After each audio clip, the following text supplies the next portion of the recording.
Hello dear student, I am Sundaram.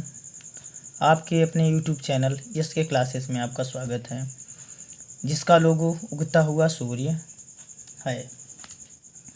आपको पिछले video में वर्ब के विषय में बताया गया था कि वर्ब क्या है, वर्ब के कितने प्रकार होते हैं, और फॉर्म में आपको first form, second form, third form बताया गया था। इसलिए बताया गया था क्योंकि प्रेजेंट परफेक्ट टेंस आपको पढ़ाने के लिए बोला गया था।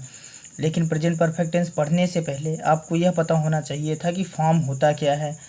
इसमें आपको थर्ड फॉर्म का यूज करना पड़ेगा प्रेजेंट परफेक्ट टेंस में, तो इसलिए आपको फॉर्म के विषय में पिछली वीडियो में पढ़ाया गया। यदि आप मेरे वीडियो को नहीं देखे हैं तो आप पिछली वीडियो को देख लेंगे तो आपको फॉर्म के विषय में अच्छे तरीके से जानकारी हो जाएगी, तब आपके प्रेजेंट परफेक्ट टेंस अच्छे तरीके से समझ में आएगा। अब जैसा कि मैं आपको प्रेजेंट परफेक्ट टेंस आज पढ़ाऊँगा, तो प्रेजेंट परफेक्ट टेंस क्या होता है पहले आपको ये जानकारी होनी चाहिए। प्रेजेंट मतलब वर्तमान, परफेक्ट मतलब पूर्ण, टेंस मतलब काल, वर्तमान पूर्ण काल। इसका हिंदी क्या होता है? वर्तमान पूर्ण काल। लिख दूं, वर्तमान परफेक्ट का मतलब होता है पूर्ण और टेंस का मतलब होता है काल। इसका पहचान क्या है? चुका है किसके अंत में होना चाहिए? हिंदी के वाक्य के अंत में। हिंदी के वाक्य के अंत में चुका है, चुकी है, चुके हैं, चुकी हैं, गया है, गई हैं, गए हैं। कुछ बच्चे सेम इसी तरीके से पास्ट इंडिफिनिट भी होता है। पास्ट इंडिफिनिट में गया होता है, ना कि है। उसमें सिर्फ केवल गया लिखा रहेगा, गई लिखा रहेगा, गए लिखा रहेंगे। तो अगर गए हैं तो वो समझिए आप पास्ट इंडिफिनिट है। अगर उसके साथ है लग गया तो आपका कौन सा टेंस बन जाएगा? प्रेजेंट परफेक्ट टेंस बन जाएगा। प्रेजेंट परफेक्ट टेंस की पहचान क्या है आपको पता चल गया। और इसकी हेल्पिंग वर्ब, एच वी का मतलब क्या होता है? Helping verb. हेल्पिंग, एच मतलब हेल्पिंग, वी मतलब वर्ब। हेल्पिंग वर्ब क्या है? हैव और हैज। अब आपको हैज कहाँ यूज करेंगे आप? हैज जहाँ एक वचन करता है। एक वचन करता का मतलब क्या होता है? ही, सी, इट, व, नाम। यहाँ आप हैज लगाएंगे। और हैव कहाँ लगाएंगे? हैव आप वहाँ लगाएंगे जहाँ बहुवचन करता। आई, वी, यू, दे। यहाँ आप क्या करेंगे? हैव लगाएंगे। ठीक। फॉर्म अब आ गया। आपको पिछली वीडियो में फॉर्म के विषय में पढ़ाया गया था। फॉर्म जैसा कि इसमें प्रेजेंट परफेक्ट टेंस में थर्ड फॉर्म का यूज किया जाता है। अब थर्ड फॉर्म होता क्या है? अगर आप पिछली वीडियो को देखे होंगे तो आपको अच्छे तरीके से समझ में आ गया थर्ड फॉर्म होता क्या है। जैसे आपको फिर से मैं याद दिलवाना चाहूँगा, जैसे गो। गो आपका क्या होता है? फर्स्ट फॉर्म है। सेकेंड फॉर्म आपका क्या होता है? वेंट। और थर्ड फॉर्म आपका क्या होता है? गॉन। तो आपको अगर बोला जाएगा कि मोहन बाजार जाता है, गया है, या मोहन बाजार जा चुका है, तो आप उसमें कौन सा टेंस ये फॉर्म यूज करेंगे? Third form. इसका थर्ड फॉर्म क्या होता है? गॉन होता है। अब affirmative sentence, present perfect tense का हम लोग अफर्मेटिव सेंटेंस पढ़ेंगे। तो इसमें आपको मैं शॉर्ट रूल में इस बार समझा रहा हूँ, क्योंकि वीडियो ज़्यादा लंबा चला जाता है। तो आपको अब शॉर्ट रूल्स में और अच्छे तरीके से समझाने का प्रयास करूँगा। यदि आपको मेरा वीडियो पसंद आए तो आप लाइक, सब्सक्राइब और शेयर ज़रूर करते रहिए। रूल, सब्जेक्ट, जिसमें रूल के माध्यम से, अब सब्जेक्ट आपको बार बार मैं नहीं बताऊंगा कि सब्जेक्ट होता क्या है। आप अगर अच्छे तरीके से स्टडी करेंगे तो आपको पता चल गया होगा कि सब्जेक्ट होता क्या है।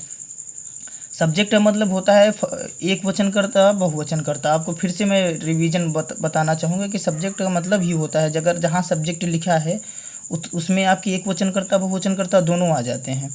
सब्जेक्ट प्लस एच वी का मतलब क्या होता है? हेल्पिंग वर्ब प्लस वर्ब की थर्ड फॉर्म। वर्ब की थर्ड फॉर्म का मतलब आपको बताया गया है कि वर्ब की थर्ड फॉर्म क्या है। ऑब्जेक्ट का मतलब जानते ही हैं, कर्म। अदर आप इसके अलावा जो भी आते हैं अन्य, उसको आप यूज करेंगे। जैसे राम घर जा चुका है, राम घर जा चुका है। अब आपको पहले ही बताया गया है कि पहले आप टेंस चेक करेंगे कि टेंस कौन सा है। चुका है तो प्रेजेंट परफेक्ट टेंस है। तो उसके बाद हम जब वहाँ से आएंगे तो यहाँ चेक करेंगे कि राम हमारा एक वचन करता है। राम हमारा एक वचन करता है तो एक वचन करता है किसका प्रयोग करते हैं हम लोग? हैज का प्रयोग करेंगे। तो क्या हो जाएगा? आपको इस रूल में भी बताया गया है। आप पहले सब्जेक्ट लिखेंगे, फिर हेल्पिंग वर्ब, फिर वर्ब की थर्ड फॉर्म, ऑब्जेक्ट और अदर का यूज करेंगे। तो हम लोग इसमें चेक कर लिए कि टेंस हमारा चुका है तो प्रेजेंट परफेक्ट टेंस है, राम है तो एक वचन करता है तो हम लोग किसका यूज करेंगे, हैज़ का यूज करेंगे। तो क्या हो जाएगा, राम हैज़। अब इसमें है जाना का है मतलब होता है, फिर से मैं आपको बताना चाहूँगा, जाना मतलब गो। अब गो का थर्ड फॉर्म क्या होता है, गॉन। इसलिए फिर से मैं आपसे अभी भी कह रहा हूँ कि आप पिछली वीडियो को ज़रूर देख लें, तब आपको अच्छे तरीके से समझ में आ जाएगा कि फॉर्म होता क्या है, थर्ड फॉर्म क्या है, सेकंड फॉर्म क्या है, फर्स्ट फॉर्म क्या है, अच्छे तरीके से आपको समझ में आ जाएगा। तो गो का थर्ड फॉर्म क्या होता है, गॉन। तो देख लो आप, राम हैज़, गो का थर्ड फॉर्म क्या लग गया यहाँ, gone. Ram has gone to home,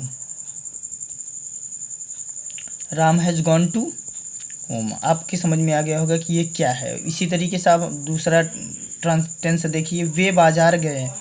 तो वे आपका कौन सा है, बताइए आप लोग, वे कौन सा है, ये बहुवचन करता है। उसके बाद गए हैं, आपको पहचान में बताया गया है कि पहचान में आपको बताया गया है कि गया है, गई है, गए हैं। तो देखिए आपके टेंस में गए हैं आया है, देखिए आप देख लीजिए ये गए हैं आया है, तो इसका मतलब आपका कौन सा टेंस है, प्रेजेंट परफेक्ट टेंस है। तो वे बाजार गए हैं, तो इसमें आप वे बहुवचन करता है, तो बहुवचन कर्ता के साथ हम किसका यूज़ करते हैं, हैव का। तो they have gone to market, आप इस तरीके से इसका ट्रांसलेशन कर सकते हैं। अब हम लोग निगेटिव सेंटेंस की तरफ आते हैं। निगेटिव सेंटेंस में भी वही है, निगेटिव सेंटेंस का मतलब आप लोग जानते ही हैं, नकारात्मक वाक्य रूल में सब्जेक्ट प्लस HV मतलब helping verb, not plus verb की third form plus object plus other. Same जैसे आप अफर्मेटिव सेंटेंस का किए हैं, इसी तरीके से निगेटिव सेंटेंस का करेंगे। बस आपको क्या करना पड़ेगा, आपको नॉट लगाना पड़ेगा। आप यहाँ नॉट लगा देंगे, आप बाकी उसी तरीके से जैसे अफर्मेटिव का ट्रांसलेशन किए उसी तरीके से इसका भी कर सकते हैं। आप एग्जाम्पल के द्वारा समझ सकते हैं। वह किताब नहीं पढ़ चुका है, वह किताब नहीं पढ़ चुका है, ये वह है आपका एक वचन करता है, चुका है प्रेजेंट परफेक्ट टेंस है। तो ही के साथ हैज़ नॉट रीड बुक। आपके समझ में आ गया होगा कि रीड और बुक और हैज़ क्यों लगा, क्योंकि ही है, ही के साथ हैज़ लगता है, और नहीं है, नहीं क्या मतलब निगेटिव सेंटेंस है, तो हम नॉट का यूज़ किए हैं। इसी प्रकार हम गांव नहीं गए हैं, तो हम बहुवचन करता है, तो बहुवचन कर्ता के साथ हम किसका यूज़ करते हैं, हैव का। तो we have not gone to village, gone आपका थर्ड फॉर्म है, विलेज गांव। इंट्रोगेटिव सेंटेंस में आपको बताया गया होगा कि इंट्रोगेटिव सेंटेंस दो प्रकार के होते हैं, एक यस नो टाइप क्वेश्चन, एक WS type question. Yes no type question में आपके पहले क्या होता है, पहले क्या लगा होता है। तो पहले क्या लगा हो तो उसमें हम क्या करेंगे, पहले हेल्पिंग वर्ब लिखेंगे, फिर उसके बाद सब्जेक्ट लिखेंगे, फिर वर्ब की थर्ड फॉर्म, उसके बाद ऑब्जेक्ट, अदर और क्वेश्चन मार्क लगाना बहुत ज़रूरी है। आप देख सकते हैं, क्या मैंने आम खा लिया है, क्या मैंने आम खा लिया है। तो अब क्या आया है, तो इसका मतलब यस नो टाइप क्वेश्चन है। तो मैंने आपका बहुवचन करता है, तो पहले हम क्या किसका यूज करेंगे, HV मतलब हेल्पिंग वर्ब का यूज करेंगे। तो हैव आई इटेन आपका third form, a mango. Have I eaten a mango, क्या तुमने आम खा लिया है, क्या तुमने आम खा लिया है। तो तुमने भी आपका बहुवचन करता है, क्या है, तो आपका यस नो टाइप क्वेश्चन है। तो हम क्या करेंगे, पहले हेल्पिंग वर्ब लिखेंगे, have you eaten a mango. अब देखिए, क्या वह दौड़ चुका है। अब आपका वह क्या है, एक वचन करता है, एक वचन कर्ता के साथ हम किसका यूज करेंगे, हैज़ का यूज करेंगे। तो उसके बाद देखेंगे कि क्या हमारा सब्जेक्ट से पहले हमारा क्या है, तो क्या हम क्या करेंगे, पहले क्या लिखेंगे, हेल्पिंग वर्ब लिखेंगे। तो has he run, has he run.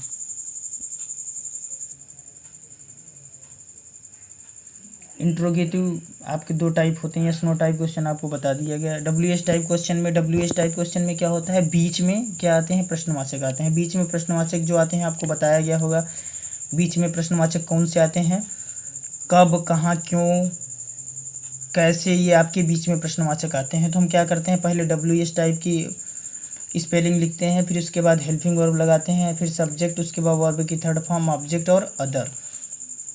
Exercise के द्वारा हम लोग समझते हैं, वह कोलकाता कब गई, वह कोलकाता कब गई। कब का मतलब बीच में प्रश्नवाचक आ गया।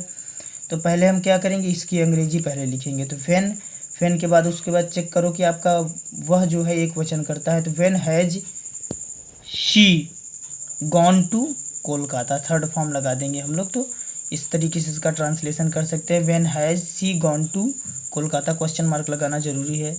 दूसरे एग्जाम्पल से हम लोग समझते हैं, तुमने मुंबई क्यों छोड़ दिया, तुमने मुंबई क्यों छोड़ दिया।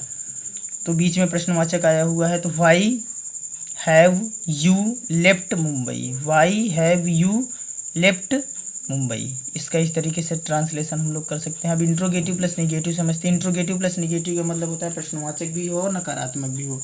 इसको दो रूल से, इसमें भी yes no type question, WH type question. अगर यस नो टाइप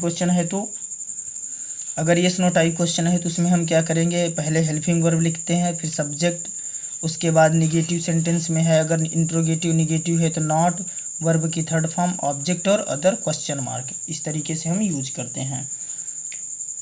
क्या वह बाजार नहीं गई है, क्या वह बाजार नहीं गई है, तो ये क्वेश्चन मार्क है, इसमें क्या है और नहीं है, तो इसका मतलब हमारा इंट्रोगेटिव प्लस निगेटिव सेंटेंस है।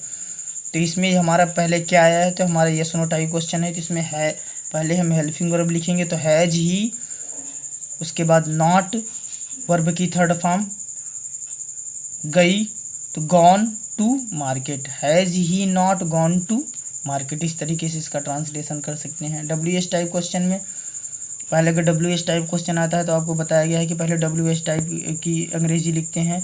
तो वह क्यों नहीं सोया, वह क्यों नहीं सोया, तो इसका हम लोग ट्रांसलेशन कैसे करेंगे, पहले प्रश्नवाचक की अंग्रेजी लिखेंगे वाई, उसके बाद वह एक वचन करता है तो हैज ही नॉट स्लेप्ट।